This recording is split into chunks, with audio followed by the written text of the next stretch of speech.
দেখুন, লিচু ব্যবসায়ীদের কিভাবে বিশ্বাস করবেন? এই একই লিচু ব্যবসায়ীর কাছ থেকে এর আগে আমি ১০০ লিচু কিনেছিলাম ২৮০ না ৯০ টাকায়।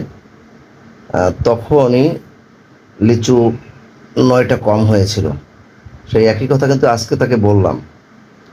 আজকে লিচুর শত হচ্ছে ৬০০ টাকা, ১ টাকাও কম হবে না। আমি ৫০টা লিচু কিনলাম। তাকে বললাম যে গত টার্ম কিন্তু ৮-৯টা লিচু কম হয়েছে। তো এবার তিনি বললেন যে লিচু কম হবে না আশা করি। কিন্তু বাসায় এসে গুনে দেখি যে ৪টা লিচু কম। ৫০টা লিচুতে ৪টা লিচু কম, অর্থাৎ একটা লিচুর দাম পড়েছে ৬ টাকা।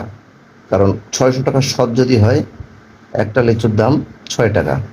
৬ টাকা হারে আমার ৫০টা লিচুতে ৪টি লিচু কম হয়েছে। 4টি লিচুর দাম হচ্ছে ৪ ছক ২৪ টাকা। তাহলে কিভাবে বিশ্বাস করবেন বলেন?